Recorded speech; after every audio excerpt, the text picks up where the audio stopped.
नमस्कार, मैं डॉक्टर दीपा रावत, आप सबकी होम्योपैथिक विशेषज्ञ। आज हम डायबिटीज़ सीरीज़ को आगे लेके जाएंगे और डायबिटीज़ मेलाइटिस की कॉम्प्लिकेशंस के बारे में बात करेंगे।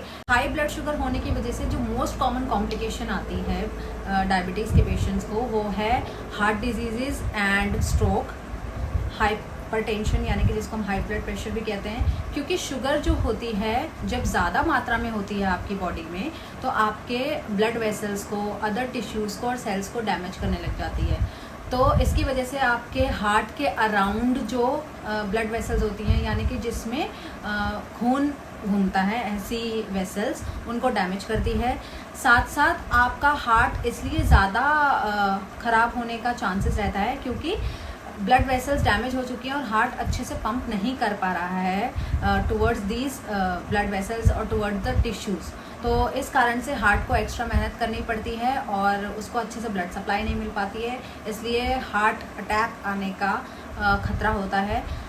दूसरा जो कॉम्प्लिकेशन होता है वो स्ट्रोक होता है। स्ट्रोक यानी कि ब्लड जब ब्रेन में अच्छे से नहीं पहुंच पाता है और वहाँ पर अच्छे से सर्कुलेशन नहीं हो पाती है।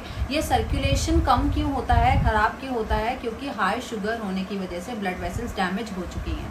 इसके अलावा जो मोस्ट कॉमन कंप्लेंट होती है उसको हम डायबिटिक न्यूरोपैथी कहते हैं, जिसमें हमारी पैर की और तलवों के जो नसें होती हैं वो हाई शुगर की वजह से डैमेज हो जाती हैं, ख़राब हो जाती हैं और वो जलन, चुभन या बिल्कुल कोई सेंसेशन ना आना, नमनेस जिसको हम कहते हैं कि सुन्न पड़ा रहता है पैर, या फिर कभी कभी चींटियाँ जैसी काटती हैं। जो आगे चीज़ें होती हैं उसका इफ़ेक्ट होता है हमारी किडनी पर, जिसको हम डायबिटिक नेफ्रोपैथी कहते हैं। नेफ्रो यानी कि थिंग्स रिलेटेड टू किडनी। उसमें क्या होता है, जो किडनी के तरफ जाने वाली ब्लड वेसल्स होती हैं उसको हाई शुगर डैमेज कर देता है। दूसरा, जो किडनी के अंदर छोटे छोटे पाइप्स होते हैं जिसके थ्रू हमारा जो बॉडी का खून है वो फिल्टर होता है और हमारे सारे वेस्ट प्रोडक्ट्स जो हैं किडनी के थ्रू बाहर निकलते हैं।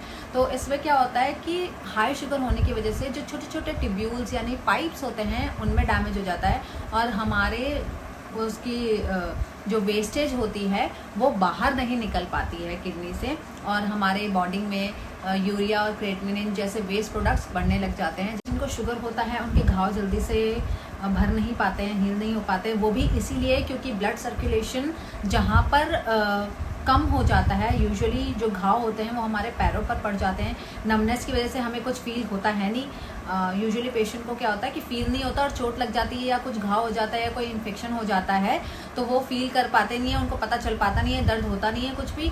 और क्योंकि वहाँ पर ब्लड सर्कुलेशन भी अच्छा नहीं है तो वो हीलिंग प्रोसेस जो होता है वुंड का वो भी बहुत स्लो हो जाता है। तो इस कारण से foot problems, ulcers, infections of foot, ये सारे कॉमनली होते हैं डायबिटीज़ के patient. Next is blurred vision. हमारी जो आईज़ होती हैं उसके पीछे एक हमारा पर्दा जैसा होता है जिसको हम रेटिना कहते हैं, जिसमें हमारी इमेज बनती है, जिसमें हमें सब, जिसकी वजह से हमें सब दिखाई देता है। तो उसको हम कहते हैं उसका डैमेज हो जाता है जब शुगर की वजह से, that we called is diabetic retinopathy. जो रेटिना होता है उसका डैमेज हो जाता है जिसकी वजह से हमें ब्लर्ड विजन यानी कि साफ साफ नहीं दिखाई देता, धुंधला दिखाई देता है हमें, and it can lead to complete vision loss अगर हमने टाइम पर आँखों के डॉक्टर को नहीं दिखाया तो।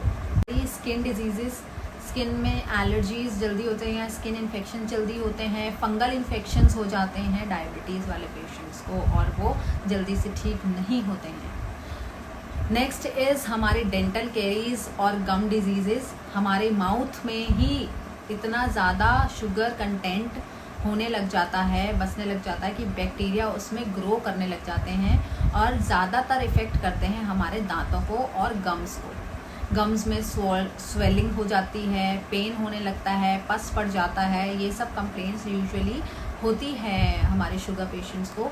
उनको डेंटल कैरीज भी जल्दी होती हैं, दांत जल्दी ख़राब होते हैं। ये सारी कुछ कॉमन कॉम्प्लिकेशंस हैं जो उन डायबिटिक पेशेंट्स में आती हैं जिनका ब्लड शुगर लेवल मेंटेन नहीं रहता है। हर डायबिटिक पेशेंट में ऐसा नहीं होता है, इसीलिए आप हमेशा अपनी शुगर की जांच कराते रहें, अपने हर चीज़ का ध्यान रखें। कहीं इन्फेक्शन हो रहा है, कुछ हो रहा है तो तुरंत अपने डॉक्टर को संपर्क करें।